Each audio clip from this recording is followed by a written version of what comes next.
अरे मैम ना बहुत गरीब है या अमीर है, इस वजह से वो ना ऐसी कॉपीज़ यूज़ करते हैं। ये गलत थॉट है। बात अमीरी या गरीबी की नहीं है।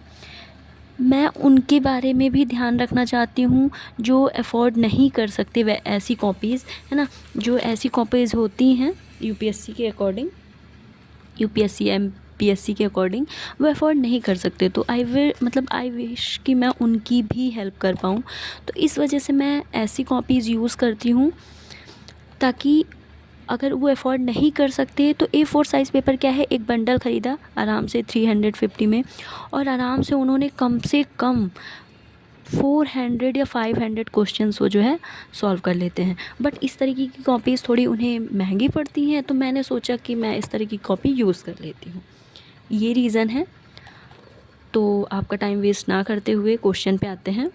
क्वेश्चन है 2025 का। एक चीज़ और ध्यान रखना है, हम PYQs ही सॉल्व कर रहे हैं, बट माइंड में एक चीज़ याद रखिएगा, हर क्वेश्चन ये रियल है, टेस्ट सीरीज़ नहीं है, ये रियल क्वेश्चंस है।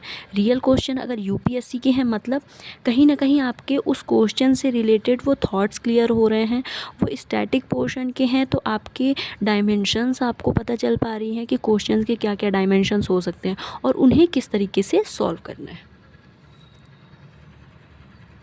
तो आई होप कि आपको समझ में आ गया होगा।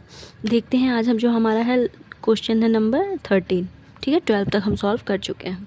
क्वेश्चन है, विश्व के अपतटीय ऑफ शोर ऑयल रिजर्व जो है भंडार के वितरण का भौगोलिक स्पष्टीकरण दीजिए। वे तटवर्तीय तेल भंडारों से किस प्रकार भिन्न है। मतलब क्वेश्चन सबसे पहले तोड़ेंगे कि वो क्या पूछना चाह रहा है। वो पूछना चाह रहा है कि अपतटीय तेल भंडार जो हैं उनका जो भौगोलिक जोग्राफिकल रीजंस हैं या फैक्टर्स हैं वो क्या हैं, और वो तटवर्तीय तेल भंडारों से किस प्रकार से भिन्न है। मतलब दो क्वेश्चन दो पार्ट में डिवाइड हो रहा है। एक तो हमें जो है जोग्राफिकल फैक्टर्स बताने हैं, रीजंस बताने हैं, और सेकंड जो है हमें दोनों में डिफरेंस बताना है। चीज़ें समझ में आ रही हैं। इट मीन्स कि जो हमारा ये वर्ल्ड मैप है, ठीक है, ये अमेरिका हो गया, ये हमारा अफ्रीका, ये हमारा प्यारा भारत, ठीक है, ये जो है हमारा ऑस्ट्रेलिया। तो हमें ये बताना है कि पूरे वर्ल्ड में जो ये ऑयल का है तटवर्तीय या फिर अपतटीय, है ना, क्या रीज़न्स हैं इसके दोनों के डिफरेंस में, और अगर इसके भौगोलिक रीजंस क्या हैं। क्वेश्चन दो पार्ट में डिवाइड हो गया। अब हम इसे सॉल्व करते हैं। तो सबसे पहले मैं आपको बता दूं, स्टार्ट करते हैं। जो कोशिश करेंगे कि 30 से 40 सेकंड में आपके ना इंट्रोडक्शन के 30 to 40 वर्ड्स हो जाने चाहिए, अगर 200 वर्ड्स के क्वेश्चन है तो। ठीक है, 40 का हो जाना चाहिए आपका। जो है 150 में जो है आपका 130 to 150 में जो है आपका मेन बॉडी पार्ट हो जाना चाहिए, और 30 वर्ड्स में जो है वो कंक्लूजन हो जाना चाहिए। अब हम क्वेश्चन स्टार्ट करते हैं। क्वेश्चन समझ में आ गया।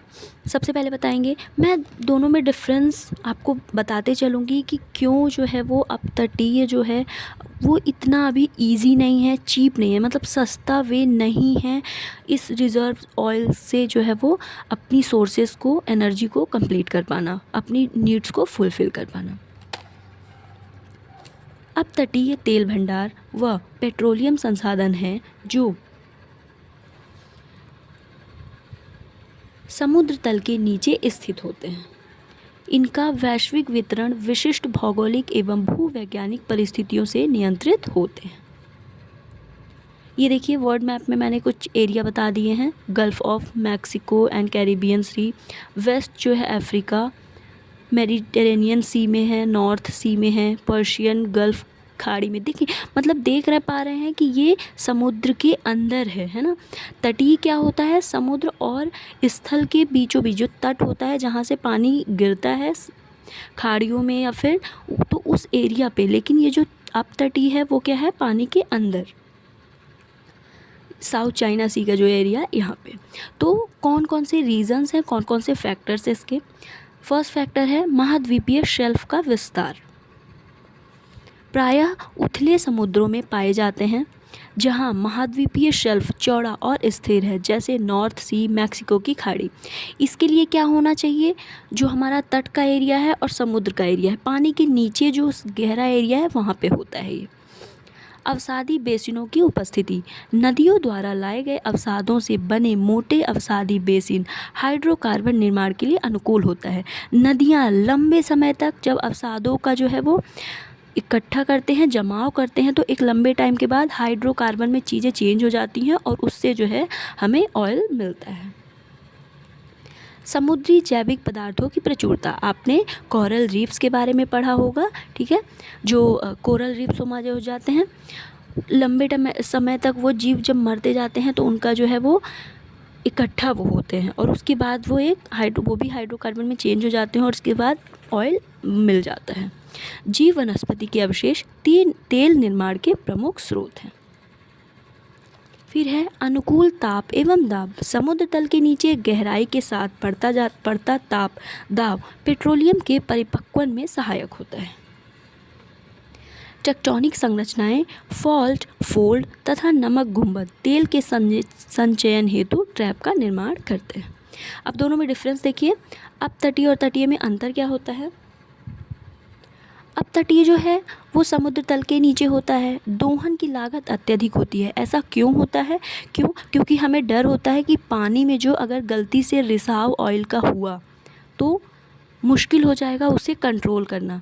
तो सबसे बड़ी बात है कि ये मुश्किल होता है, ये काफ़ी जोखिम भरा होता है ये कदम।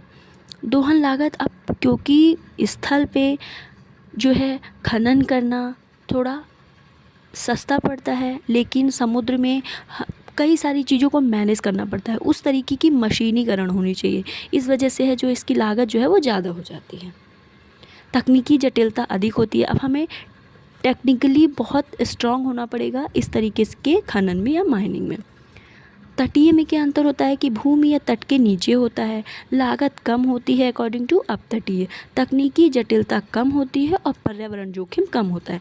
क्यों, क्योंकि हमारा मैनेजमेंट स्थल एरिया में ज़्यादा अच्छा हो गया है। अभी तक हमने समुद्र क्षेत्र में इतना ज़्यादा जो है डेवलपमेंट किया है, कोशिश कर रहे हैं, बट उस तरीके से नहीं जितना हमने तटीय क्षेत्र में कर लिया, तो इसलिए ये डिफरेंस आ जाता है। देखते हैं नेक्स्ट क्वेश्चन। कल मैं आपको क्लासरूम्स के कुछ बच्चों की कॉपीज़ लेके आऊँगी कि स्टार्टिंग में बच्चों से क्या मिस्टेक्स होती हैं और वो धीरे धीरे प्रैक्टिस करके किस तरीके से उसमें अच्छे हो जाते हैं। वो practice makes man perfect.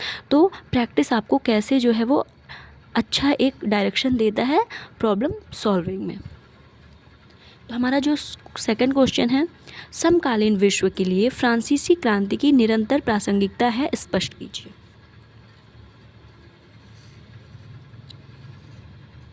I hope कि क्वेश्चन समझ में आया है। जो हमारी फ्रांसीसी क्रांति थी उसने अभी का जो वर्ड चल रहा है उसमें किस तरीके से आज भी उसकी इम्पोर्टेंस बनी हुई है। तो इसको इंट्रो से स्टार्ट करेंगे। 1789 की फ्रांसीसी क्रांति न केवल फ्रांस तक सीमित घटना है, बल्कि इसने आधुनिक विश्व की वैचारिक, राजनीतिक और सामाजिक संरचना को गहराई से प्रभावित किया है। मूल सिद्धांत जो रहे हैं, मतलब अभी में आप इम्पोर्टेंस देखेंगे, स्वतंत्रता, समानता और बंधुत्व की जो भावना थी वो आज भी समकालीन विश्व के लिए लोकतांत्रिक मूल्यों के रूप में विद्यमान है। मतलब जो आज ये स्वतंत्रता, समानता और बंधुत्व देख रहे हैं वो फ्रांसीसी क्रांति की ही उपज है। प्रासंगिकता कैसे बनी हुई है। राजनीतिक दृष्टि से दैवीय राजसत्ता और निरंकुश शासन को चुनौती देते हुए लोक सत्ता, संविधानवाद, कानून के समक्ष समानता की अवधारणा को स्थापित किया। सामाजिक क्षेत्र में जन्म आधारित विशेषाधिकार, सामंती असमानताओं, वर्गीय भेदभाव का विरोध किया। समान नागरिक अधिकार, सामाजिक न्याय, अवसरों की समानता की मांग की। आर्थिक स्तर पर सामंतवाद के उन्मूलन और निजी संपत्ति की सुरक्षा ने आधुनिक पूंजीवादी अर्थव्यवस्था के विकास को गति दी है। अंतर्राष्ट्रीय परिप्रेक्ष्य में राष्ट्रवाद, आत्मनिर्णय और औपनिवेशिक विरोधी आंदोलनों को प्रेरित किया, जिनकी गूंज आज भी विश्व राजनीति में देखी जा सकती है। तो इस तरीके से हमारा फिर कंक्लूजन आएगा 25-20 वर्ड्स में। मानवाधिकार, लोकतंत्र और समानता के लिए चल रहे वैश्विक संघर्षों में फ्रांसीसी क्रांति की प्रासंगिकता आज भी अक्षुण्ण बनी हुई है। जो हमारा यूपीएससी है ना, इसका एक इम्पॉर्टेंस है कि इस जो भी वर्ल्ड हिस्ट्री में या जो भी हमारी हिस्ट्री में चीज़ें हो चुकी हैं वो आज कैसे प्रासंगिक हैं, जो भी हमारे लीडर्स के कोट्स हैं, जो भी स्टेप्स हैं वो आज किस तरीके से प्रासंगिक है, करंट सिचुएशन जो चल रही है उसमें जो सिचुएशंस है कैसे हम अपने इतिहास से उस चीज़ों को सीख सकते हैं, इतिहास में ऐसी कौन सी गलतियाँ की हैं जो इसको सीख कर आज हम सही स्टेप्स ले सकते हैं, या फिर जो आज सिचुएशंस चल रही है ऐसी कौन सी चीज़ें हैं जो हम पहले की चीज़ों से सीख कर उस चीज़ को, उस सिचुएशन को फेस कर सकते हैं, हैंडल कर सकते हैं। तो ये यूपीएससी का बहुत अच्छा जो है वो एक एनालिसिस है कि वो इतिहास को लेके प्रेजेंट, वर्तमान को लेकर चलता है और भविष्य में उससे कैसे सीखा जा सकता है। तो कल की क्लास में जो है वो कुछ बच्चों के क्वेश्चन पेपर्स रहेंगे, कैसे उन्होंने कौन कौन सी मिस्टेक्स बच्चे जनरली करते हैं और क्या क्या चीज़ों का हमें ध्यान रखना है। ठीक है, for today thank you so much. जो भी और सॉल्यूशन होगा या जो भी आपको हेल्प होगी आप वो कमेंट कर सकते हैं।